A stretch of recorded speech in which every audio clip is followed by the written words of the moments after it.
Hello student, welcome back to another video. तो आज की वीडियो में हम आपके साथ बात करने वाले हैं बीए फर्स्ट ईयर के सेकंड सेमेस्टर की सोशियोलॉजी हम आपका कंप्लीट करवा रहे हैं।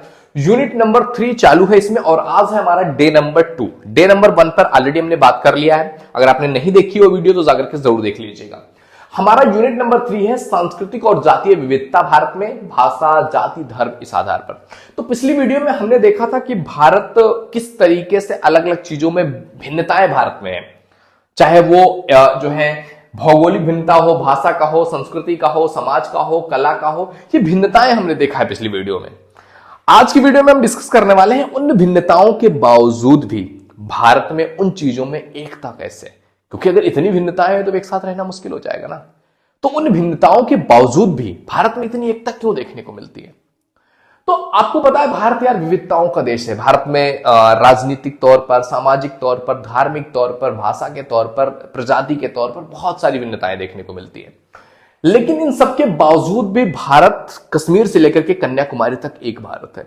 भारत में वो एकता जो है ना वो कहीं ना कहीं कूट कूट के भरी हुई है। सारी चीजें अलग है, बट अगर एक ह्यूमन के बेस पे देखा जाए तो वो कहीं ना कहीं एकता देखने को मिलती है। और इसी एकता को देख करके हार्वर्ड रिजले ने कहा था कि भारत राष्ट्र में एकता के रीति रिवाज, भाषा और सामाजिक और भौतिक विभिन्नताओं के होते हुए भी जीवन की एक विशेष एकरूपता कन्याकुमारी से हिमालय तक देखी जा सकती है। मतलब है, रीति रिवाज अलग है, भाषा अलग है, सामाजिक और भौगोलिक भिन्नताएं हैं, लेकिन इन सबके बावजूद भी जीवन की एक विशेष एकरूपता देखने को मिलती है भारत में। और इसी पर उन्होंने कहा कि यार कन्याकुमारी से लेकर के हिमालय तक एक जैसे लोग दिख रहे हैं, मतलब एक जैसी एकता दिख रही है। ऐसा नहीं है कि लोग किसी और के लिए खून के प्यासे हैं, नहीं यार ये अलग है तो इसको हम ये कर देंगे। ऐसी चीजें हमारे भारत में कभी नहीं थी। हाँ, अगर आज आपको ये चीजें लग रही है तो वो भी आपकी एक परसेप्शन है, जो कहीं ना कहीं सोशल मीडिया के द्वारा, न्यूज के द्वारा, क्योंकि जिस तरह की चीजें आप देखते हो ना आज के टाइम पीरियड पे यही है कि जिस तरह की चीजें आप देखोगे सोशल मीडिया आपको वही चीज और दिखाएगा। तो आपकी एक विचारधारा बन सकती है, बट आज भी देश में लोग हैं जो प्यार से अमन के साथ रहना चाहते हैं। हर किसी रिलीजन, हर किसी प्रजाति, हर किसी कास्ट के लोग।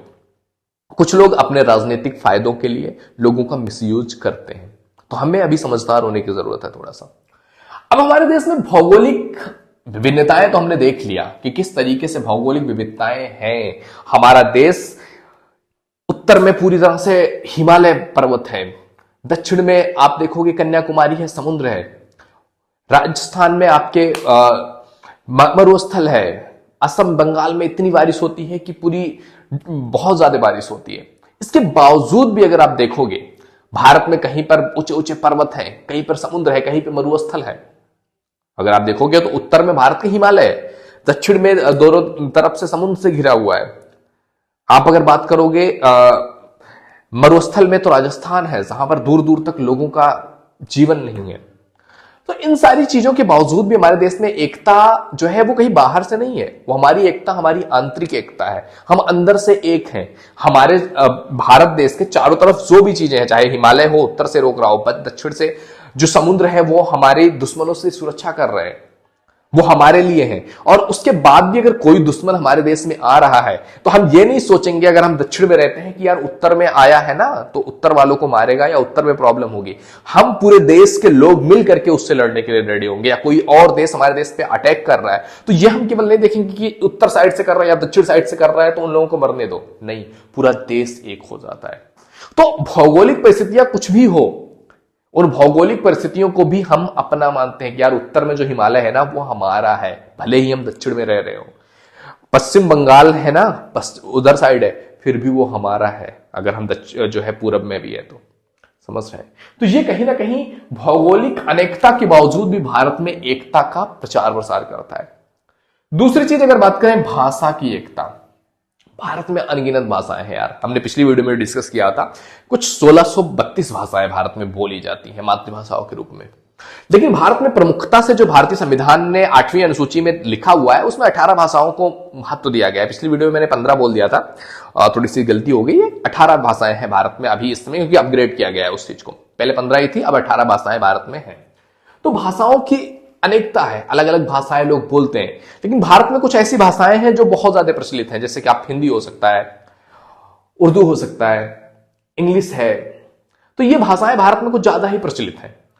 क्योंकि अगर भारत को एक सूत्र में बांधना है तो कहीं ना कहीं अगर अलग अलग लैंग्वेजेज हैं तो एक दूसरे से कम्युनिकेट करने में प्रॉब्लम हो सकती है। तो एक रूपता दिखती है कि भारत में कोई भी प्रदेश हो, हिंदी सभी सीखते हैं, समझ रहे हो। और इंग्लिश तो आजकल ग्लोबल लैंग्वेज हो चुकी है तो सभी लोग सीखते हैं। तो अलग अलग भाषाएं होने के बाद भी कि हमारी मातृभाषा अलग है, हम अलग बोली में बोलते हैं, बट हम सीखते सब हैं। और इसका एग्जाम्पल नवोदय विद्यालय है। नवोदय विद्यालय में आपको अपनी राज्य की भाषा के अलावा भी हिंदी भाषा सीखनी अनिवार्य है। तो ये कुछ चीजें हैं जो हमें एक करती हैं, हमें जोड़ती हैं भाषा के रूप में भी। सांस्कृतिक एकता की बात करें तो हमारे भारत की संस्कृति बड़ी सुदृढ़ रही है। भारत की संस्कृति ऐसी संस्कृति रही है जिसने दुनिया को अपने अंदर समा लिया है।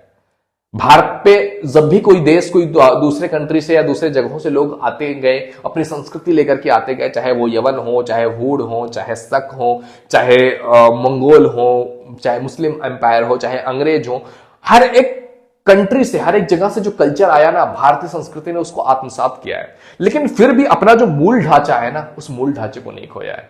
तो भारतीय संस्कृति में पूरी दुनिया की जितनी भी संस्कृतियां, चाहे बौद्ध धर्म हो, जैन हो, मुस्लिम, हिंदू, सिख, ईसाई, पारसी, यहूदी, सारी संस्कृतियों का समाहित आपको भारतीय संस्कृति में मिलेगा। तो सारी संस्कृतियां अलग अलग थी, लेकिन भारतीय संस्कृति ने उनको एक में समाहित कर दिया, आत्मसात कर लिया।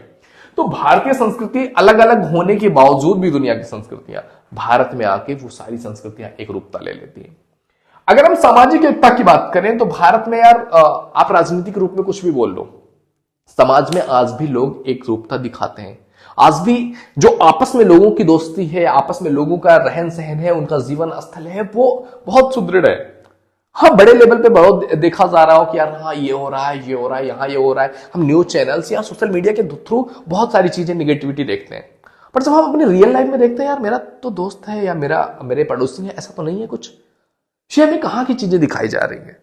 तो कहीं ना कहीं हमारे समाज में भाषा का हो, रीति रिवाज हो, परंपरा हो, धर्म हो, ये सारी अनेकता है।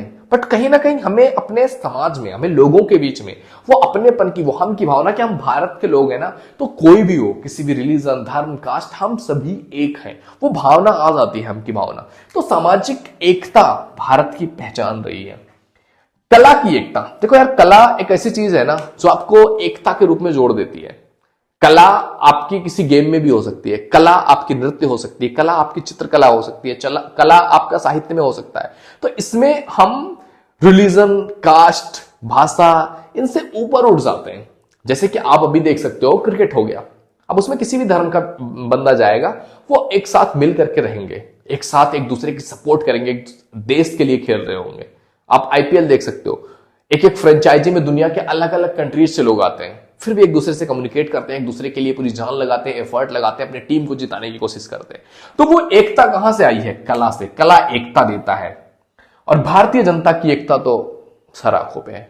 भारतीय जनता जो है वो एकता के सागर में पिरो चुकी है यार। भारतीय समाज में एकता बहुत देखने को मिलती है। दुनिया के किसी कंट्री में देखोगे तो लोगों को फर्क भी नहीं पड़ता है कि क्या कर रहे हो तुम, क्या है, क्या कैसा है, लोग अपने में मस्त है। बट भारतीय समाज एक दूसरे से कनेक्ट करने वाला समाज है। जहां पर कनेक्ट करते हैं, हम एक दूसरे से समझते हैं, एक दूसरे को जानते हैं। और कहीं ना कहीं भारत समाज जो है ना, बहुत ज्यादा ग्रामीण समाज है, मतलब भारतीय समाज में। और ग्रामीण समाज में हमने देखा है, हमने फर्स्ट चैप्टर में भी बात किया था इस बारे में, कि ग्रामीण समाज में हम कहीं ना कहीं पर्सनल लेवल पर कनेक्ट होते हैं एक दूसरे इंसान से। आप अगर एक गांव में रहते हो तो आप अपने पड़ोसी से, अपने आसपास, अपने गांव के इंसान से परिचित होंगे कि ये है, इसका ये है, ये करता है, इसका काम है, इसका समाज, इसके घर, इसके परिवार, इसकी फैमिली, इसकी बेटी बेटा, ये क्या करते हैं, मतलब सब चीजें तुम्हें पता होती है, मतलब पर्सनली एक कनेक्शन होता है।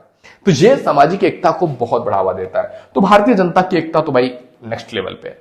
तो इतनी सारी विविधताएं होने के बावजूद भी, भौगोलिक विविधता भी है, भाषा की विविधता भी है, संस्कृति की भी है, समाज की भी है, कला, मतलब हर एक तरह की विविधता देखने को मिलती है। लेकिन इन विविधताओं के बावजूद भी ये कारण है, ये एकता के जो एस्पेक्ट्स हैं, इनकी वजह से हमारा देश एक है। कन्याकुमारी से लेकर के हिमालय तक एक भारत है, और इस एक भारत को हमें एक भारत बना करके रखना है।